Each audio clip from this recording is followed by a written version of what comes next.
안녕하세요. 사랑하는 성도님, 기쁨의 주님이 우리와 함께 하십니다. 우리와 함께 하시는 주님을 찬양합니다. 기도합시다. 주님, 감사합니다. 오늘도 저희들은 우리의 기쁨이고 소망이고 생명이신 주님의 말씀을 기다립니다. 매일 주시는 말씀이 저희들의 삶을 든든하게 세워가며 또 진리와 생명의 길을 걷도록 인도하여 주심에 감사드립니다. 오늘도 저의 마음을 열고 주님의 음성에 아멘으로 응답하며 말씀으로 세워지는 거룩한 하루가 되게 하여 주시옵소서. 삶에 많은 위기와 문제와 아픔들이 있지만 이 모든 상황 속에서도 저희들이 믿음을 굳게 하여 믿음으로 앞서간 성도들의 그 아름다운 모습처럼 저희들도 그렇게 승리하며 나갈 수 있도록 인도하여 주시옵소서. 예수님 이름으로 기도합니다. 아멘. 오늘 말씀은 히브리서 11장 23절에서 31절입니다.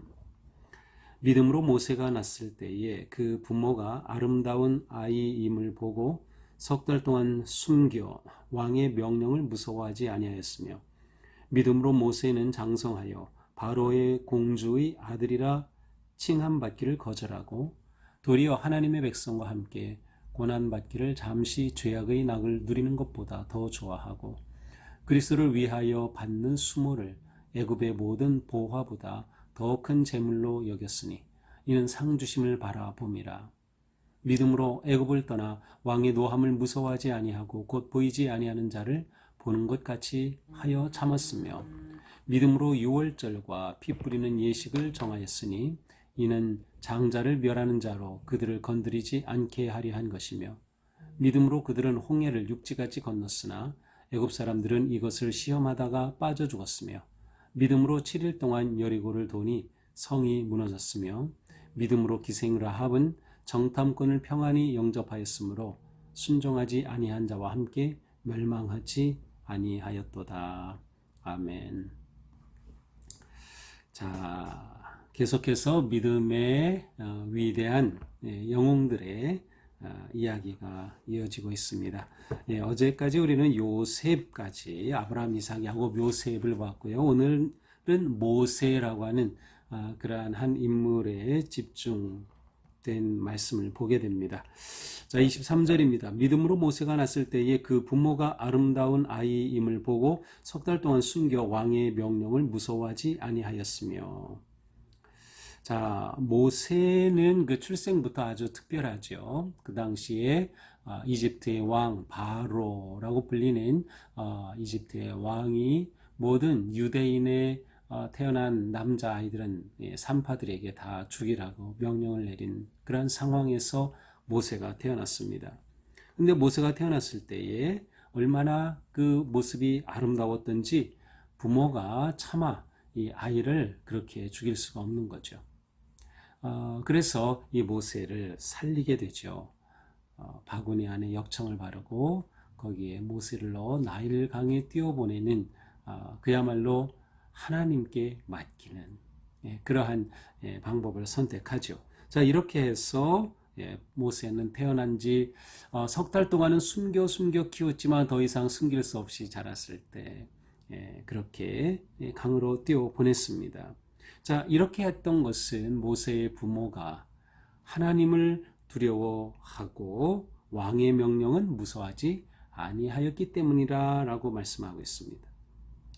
모세는 하나님께서 택하셔서 이스라엘 백성들을 이끌어갈 그런 위대한 지도자로 앞으로 세워질 터인데 하나님께서는 모세의 부모의 이러한 놀라운 믿음을 통하여서 모세를 세우시게 된 것이죠.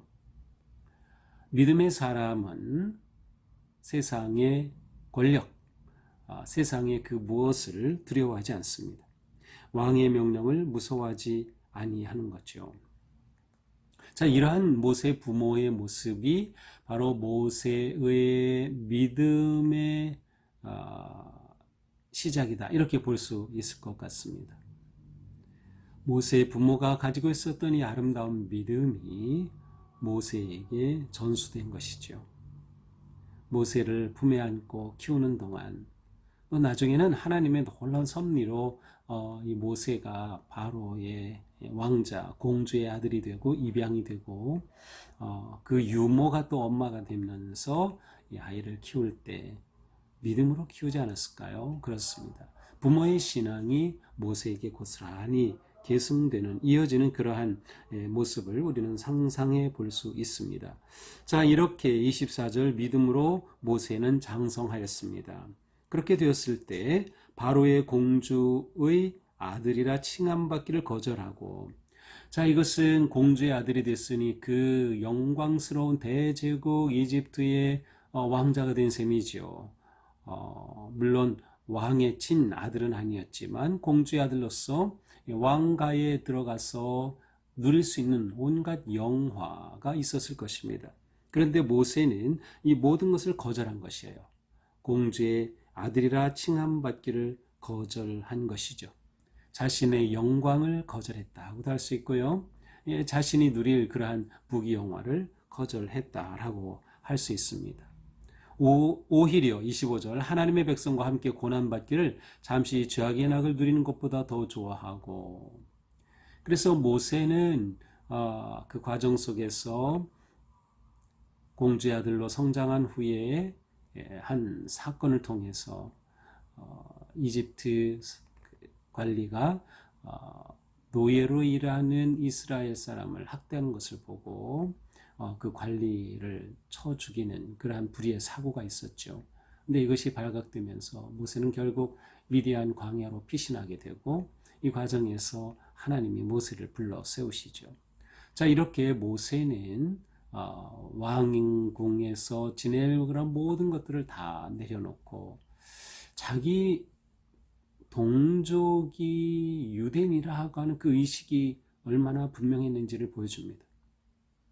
이것은 하나님의 백성으로서의 자기 의식과 정체성이라고 할 수 있는데, 물론 후에 하나님은 모세에게 이제 불꽃 가운데 나타나셔서 하나님과 모세의 만남이 그 자리에서 이루어지지만, 이미 그 전에 모세는 어머니를 통해서 놀라운 어떤 믿음의 양육을 받지 않았을까 우리는 생각하게 됩니다. 자, 이렇게 하여서 모세는 그 백성과 함께 고난받기를, 백성이 당하는 그 수모와 고통을 외면하지 않은 거죠. 그 민족적인 자기 정체성이 분명했었습니다. 그리하여 잠시 죄악의 낙을 누리는 것보다 백성과 고난받기를 더 좋아하였습니다. 26절 그리스도를 위하여 받는 수모를 애굽의 모든 보화보다 더 큰 재물로 여겼으니 이는 상 주심을 바라봅니다. 자, 놀랍게도 이 히브리서 기자는 모세의 고난을 그리스도를 위하여 받는 수모라고 표현하고 있어요.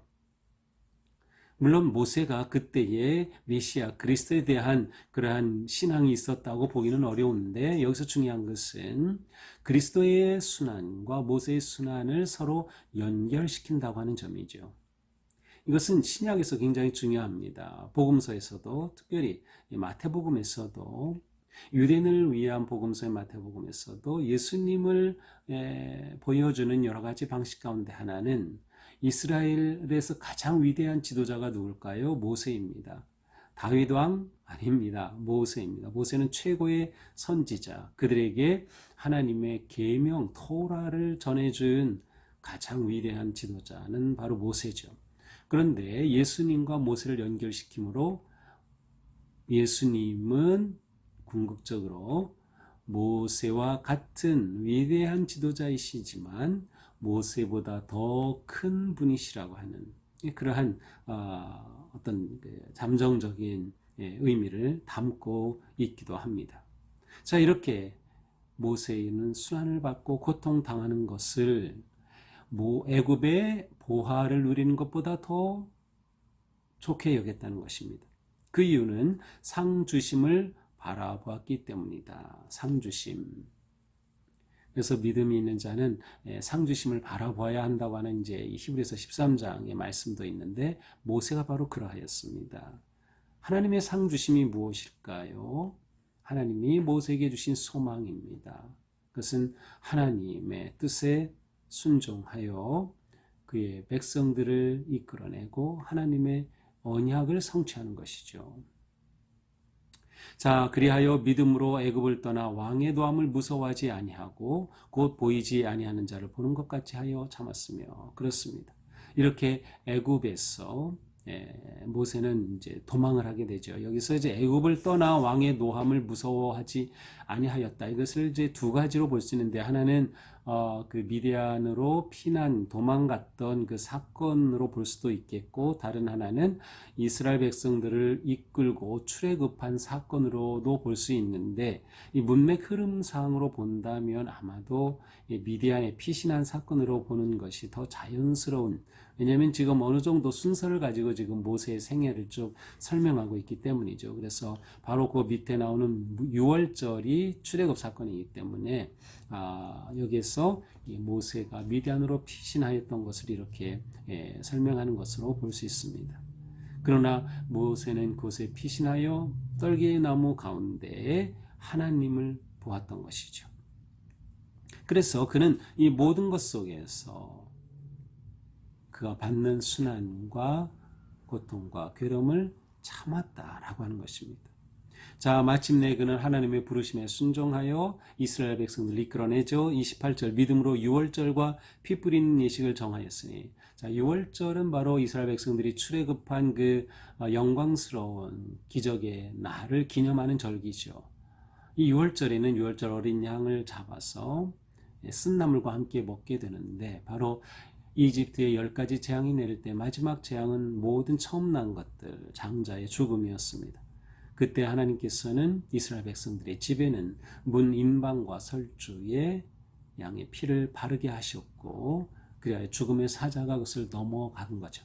6월이란 뜻이 바로 넘어갔다는 뜻이에요. 죽음의 사자가 넘어간 절기, 바로 이스라엘의 출애굽 사건을 기념하는 것이죠. 바로 이렇게 믿음으로 하나님께서 그 백성들을 이끌어낸 이 놀라운 죽음의 밤, 해방의 밤을 모세는 경험하고 그것을 이끌어 갔던 것이죠. 그리하여서 이스라엘 백성들은 모든 장자가 죽는 상황 가운데서도 하나님의 보호하심을 받는 특별한 은혜를 입게 됩니다. 이것을 통해서 하나님은 진정한 하나님이시다. 바로가 섬기는 그 모든 왕들, 아니면 그 모든 그 신들보다 더 큰 하나님임을 증거하신 것이죠. 바로 이렇게 유월절을 통하여서 이스라엘 백성들의 해방과 하나님의 놀라운 능력이 드러나게 되었습니다. 바로 모세는 이 모든 것을 하나님의 말씀 부르심에 순종하고 믿음으로 이루어 갔던 것이죠. 자, 이렇게 하여 그들은 29절 믿음으로 홍해를 육지같이 건넜습니다. 반면에 애굽 사람들은 뒤를 추격하다가 모두 빠져 죽고 말았습니다. 자, 이렇게 광야를 지나 40년 후에 이스라엘 백성들은 가나안 땅 앞에 요단강 동편에 머물면서 이제 가나안 땅으로 들어가게 되죠. 이때는 여호수아가 리더십을 이제 가지고 지도하게 되는데, 여호수아의 이름은 나오지 않고 있어요. 하지만 30절에 보니까 믿음으로 7일 동안 여리고를 도니 성이 무너졌으며. 자, 이스라엘 백성들이 처음 들어갈 그 가나안의 첫 성은 바로 여리고성이었습니다. 가나안을 건너 여리고성으로 진격할 때 그들은 전혀 이해할 수 없는 방식으로 여리고성을 무너뜨리죠. 6일 동안은 성 주위를 아무 소리도 내지 않고 침묵으로 한 바퀴, 하루에 한 바퀴를 돕니다. 그리고 마지막 7일째에는 7바퀴를 돌고 제사장이 나팔을 불고 백성들이 함성을 지를 때 여리고성이 무너지는 엄청난 사건이 있었습니다. 여리고성은 그 당시 인류 역사상 존재했던 가장 견고한 성 가운데 하나였습니다. 근데 그 성이 무너져 내린 것이죠. 홍해를 육지같이 건너고 여리고성을 무너뜨리는 이 모든 것들, 하나님께 순종함으로 곧 믿음으로 이 놀라운 일들이 이루어졌던 것이죠. 자, 이 과정에서 31절 믿음으로 기생 라합은 정탐꾼을 평안히 영접하였으므로 순종하지 아니한 자와 함께 멸망하지 아니하였도다. 자, 라합이 이제 여기 등장하는데, 라합은 이스라엘 백성들이 가나안을 점령하기 전에, 여리고를 점령하기 전에 그곳에 정탐꾼을 파견했다가 발각이 되죠. 그런데 그때 살려준 사람이 바로 이 여인 기생 라합이었습니다. 기생 라합은 비록 가나안에 거주하던 이방 여인이었지만 하나님이 행하신 위대한 역사를 다 소문으로 듣고 있었고, 내가 그 하나님을 믿어야겠다, 하나님을 선택하였고, 하나님의 정탐꾼들을 숨겨주고, 그리고 자기를 구해달라고 그들에게 요청을 하죠. 그래서 그 약속을 지키죠. 이스라엘이 여리고를 쳐들어왔을 때 라합의 창문에 달린 붉은 줄을 보고 라합의 가족은 살게 되었던 것이죠. 놀라운 것은 바로 이 라합이 후에 예수님의 조상이 되는 겁니다. 예수님의 계보. 참 하나님의 놀라운 섭리하심이 있죠. 이때 라합에게 중요했던 건 무엇이에요? 믿음이었습니다. 자신은 여호와 하나님을 믿겠다. 이스라엘 백성들을 통해 행하신 하나님의 그 위대한 기적의 역사, 나라들을 쳐부수고 승리하신 그 역사를 보고 하나님이 진정한 신이구나 라고 라합은 믿었고, 그 믿음으로 행동하였고, 그래서 라합은 목숨을 건지고 하나님의 거룩한 언약의 성취의 도구로 쓰이게 되었던 것이죠. 자, 이렇게 오늘 말씀은 모세와 그리고 마지막에 라합이라고 하는 한 여인을 등장시켜서 위대한 믿음의 선조들을 소개하고 있습니다. 자, 오늘 말씀을 통해서 우리는 승리하는 믿음의 사람들의 특징을 볼 수 있습니다. 특별히 모세와 라합을 통해서 진정한 믿음의 사람, 계속해서 믿음으로 이렇게 각절이 시작이 되는데, 진정한 믿음의 사람은 어떤 사람인가? 첫 번째 특징은 하나님을 두려워한다는 것이죠. 하나님을 두려워한다는 것은 무엇이에요? 세상을 두려워하지 않는 것이죠. 세상의 왕을 두려워하지 않고 세상의 권력을 두려워하지 않는 것입니다. 이것은 곧 세상을 거절하는 것이죠. 모세는 애굽을 거절했습니다. 애굽의 영화를 거절했습니다. 그가 누릴 수 있는 그러한 온갖 부귀 영화를 거절하였습니다.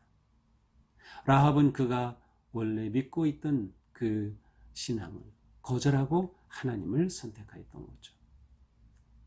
이처럼 진정한 믿음은 하나님을 두려워한다. 하나님을 두려워하는 사람의 특징은 하나님 외에 다른 것은 두려워하지 않는 겁니다. 진정한 용기가 그에게는 있는 것이죠.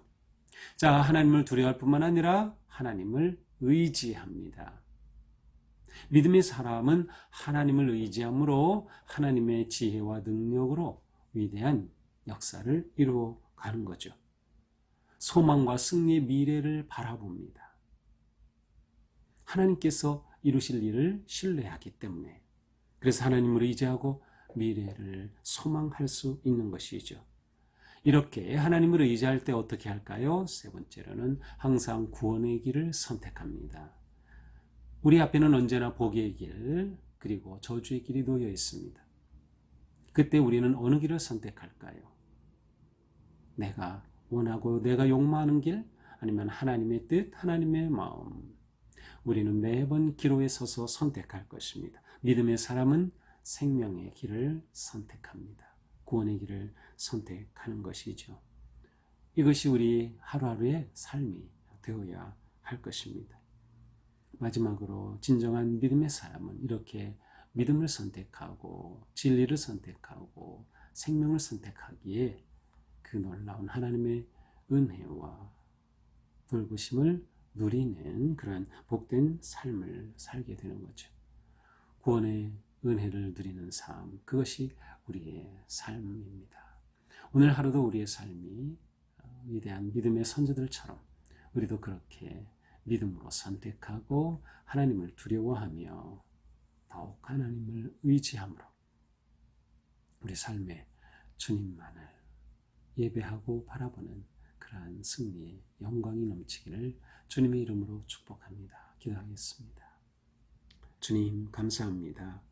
오늘 말씀을 통해서 진정한 믿음의 사람, 승리하는 믿음이 어떤 믿음인가를 깨달았습니다.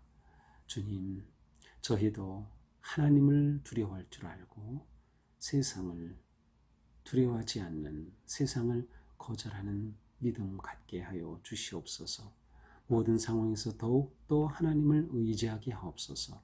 구원의 길을 선택하게 하옵소서. 하나님의 그 놀라운 구원의 은혜와 기쁨을 누리는 삶이 되게 하여 주시옵소서. 오늘 하루도 주님께 의지하고 맡깁니다. 예수님 이름으로 기도합니다. 아멘. 네, 오늘도 주님의 은혜 안에서 우리의 삶이 밝고 거룩하고 아름다운 승리의 삶 되기를 축복합니다. 사랑합니다.